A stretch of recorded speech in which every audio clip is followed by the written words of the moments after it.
तो दोस्तों आज हो गई है 11 अगस्त और जो बड़ी खबरें हैं मुख्य समाचार हैं एक एक करके चलेंगे।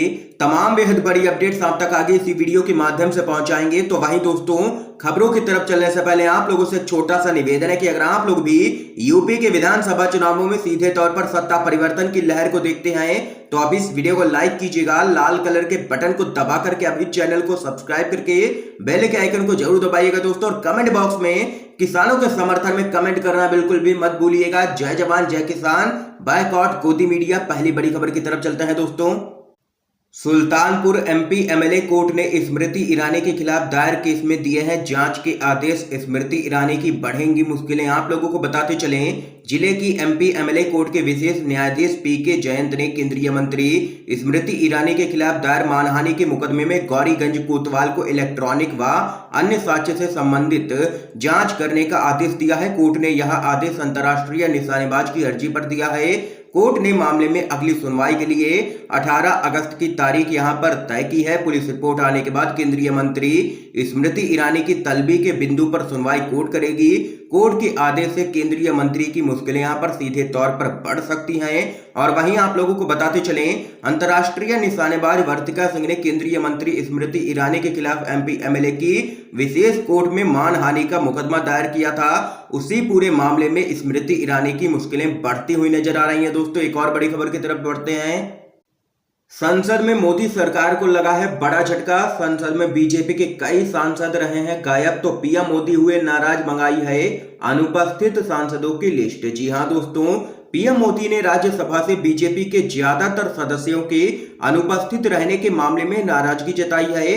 पीएम की नाराजगी का अंदाजा इसी बात से लगाया जा सकता है कि उन्होंने गायब रहने वाले सांसदों की लिस्ट मंगवाई है।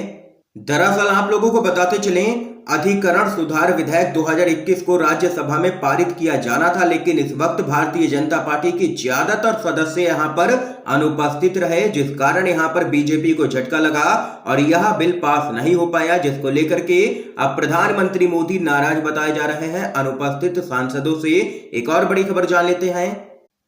सपा के नेता आजम खान और बेटे अब्दुल्ला को सुप्रीम कोर्ट से बड़ी राहत, अंतरिम जमानत के दिए हैं आदेश। आप लोगों को बताते चलें, समाजवादी पार्टी के नेता आजम खान और उनके बेटे अब्दुल्ला आजम को सुप्रीम कोर्ट से बड़ी राहत मिली है।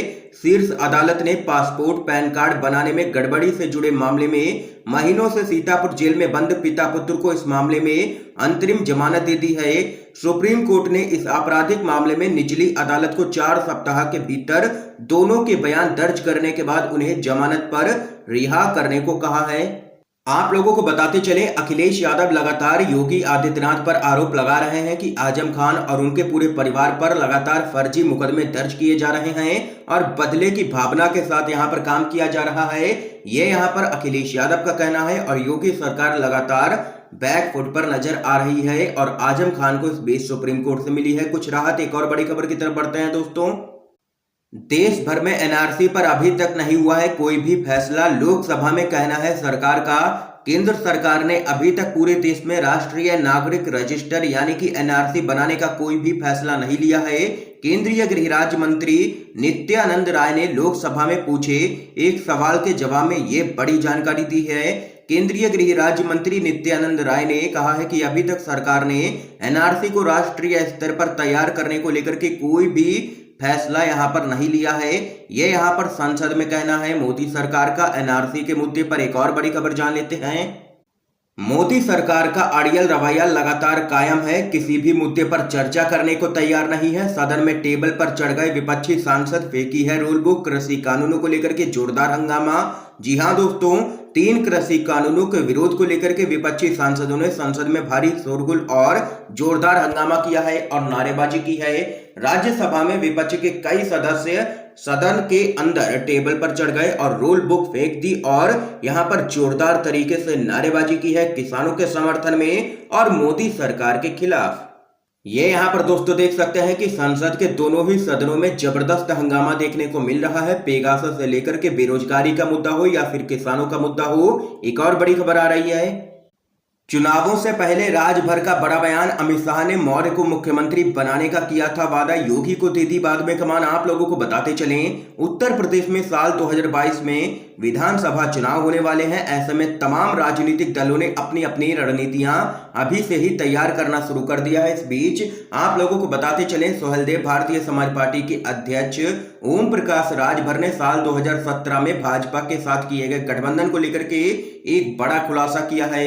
उन्होंने तत्कालीन भाजपा अध्यक्ष अमित शाह के साथ की गई बातचीत का जिक्र किया है। ओम प्रकाश राजभर ने बताया है कि साल 2017 के विधानसभा चुनाव से पहले उनकी पार्टी ने भाजपा से गठबंधन इसलिए किया था क्योंकि अमित शाह ने उनसे भाजपा की सरकार बनने पर केशव प्रसाद मौर्य को मुख्यमंत्री बनाने का वादा किया था। लेकिन बाद में यहां पर अमित शाह ने वादा खिलाफी की और यहां पर योगी आदित्यनाथ को मुख्यमंत्री बना दिया। ये यहां पर बड़ा खुलासा किया है ओपी राजभर ने। एक और बड़ी खबर जान लेते हैं। नहीं बताए उम्मीदवारों के आपराधिक मामले, सुप्रीम कोर्ट ने भाजपा और कांग्रेस पर ठोका है 1-1 लाख का जुर्माना। जी हां दोस्तों, बिहार चुनावों में उम्मीदवारों का आपराधिक रिकॉर्ड सार्वजनिक ना करने पर सुप्रीम कोर्ट ने सख्त रुख अपनाते हुए 9 राजनीतिक दलों को अवमानना का दोषी करार देते हुए उन पर जुर्माना लगाया है। कोर्ट ने बीजेपी और कांग्रेस समेत 9 राजनीतिक दलों को अवमानना का दोषी ठहराया है। कांग्रेस बीजेपी पर 1-1 लाख रुपए का जुर्माना लगाया गया है। एनसीपी और सीपीएम पर 5-5 लाख रुपए का जुर्माना लगा है।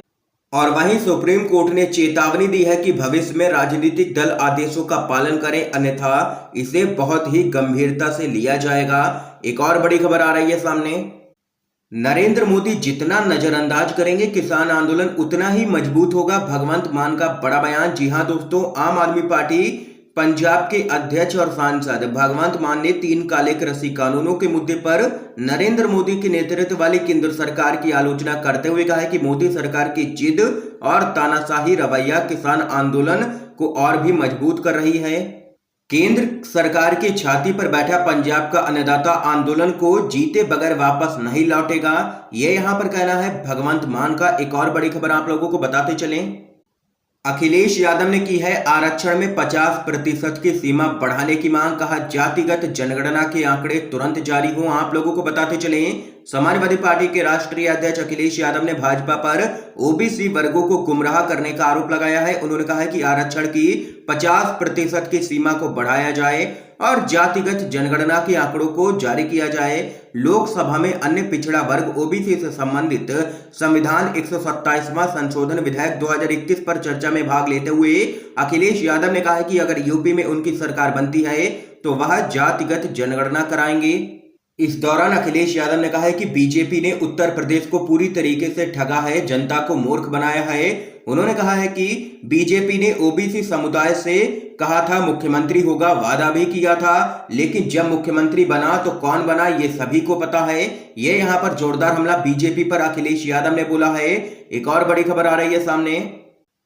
कोरे चुनाव प्रचार से बाज आए, गरीबों को 400 रुपए में मुहैया कराएं सिलेंडर। प्रधानमंत्री मोदी पर कांग्रेस का हमला। आप लोगों को बताते चलें, कांग्रेस ने प्रधानमंत्री नरेंद्र मोदी की ओर से उज्ज्वला योजना के दूसरे चरण की शुरुआत किए जाने को लेकर के उन पर निशाना साधा है और कहा है कि कोरे चुनावी प्रचार से बाज आना चाहिए और गरीबों को 400 रुपए का एलपीजी सिलेंडर मुहैया कराना चाहिए। पार्टी के मुख्य प्रवक्ता रणदीप सुरजेवाला ने यह दावा भी किया है कि पेट्रोल, डीजल, रसोई गैस और खाने के उपयोग में लाए जाने वाले तेल की कीमतों में आग लगी हुई है, लेकिन सरकार स्वांग रचने में लगी हुई है और प्रधानमंत्री से बड़ा ढोंगी कोई भी नहीं है। ये यहाँ पर दोस्तों देख सकते हैं, बड़ी अपडेट है। लगातार प्रधानमंत्री मोदी की किरकिरी हो रही है महंगाई के मुद्दे पर। एक और बड़ी खबर आ रही है सामने। नीतीश के मंत्री मुकेश सहनी ने यूपी में बीजेपी को दी है चुनौती, 165 सीटों पर चुनाव लड़ने का किया है ऐलान। जी हां दोस्तों, बिहार में नीतीश कुमार की एनडीए सरकार में बीजेपी के साथ शामिल वीआईपी के अध्यक्ष और मंत्री मुकेश सहनी ने फूलन देवी की जयंती के मौके पर ऐलान किया है कि वे यूपी की 165 सीटों पर चुनाव लड़ेंगे। इसके साथ ही उन्होंने योगी सरकार को चुनौती देते हुए कहा है कि वो फूलन देवी की 50,000 प्रतिमाएं यूपी में घर घर तक भिजवाएंगे।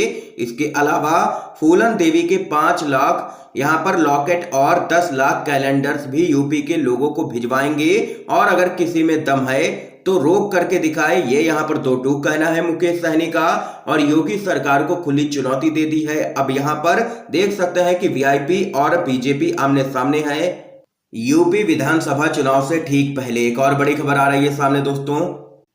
श्रीनगर में बोले हैं राहुल गांधी, मैं भी कश्मीरी पंडित, कहा जम्मू कश्मीर को मिले पूर्ण राज्य का दर्जा। आप लोगों को बताते चलें, कांग्रेस के सांसद राहुल गांधी इस वक्त जम्मू कश्मीर के दौरे पर हैं। इस दौरान श्रीनगर में राहुल गांधी ने पार्टी कार्यालय का उद्घाटन किया है।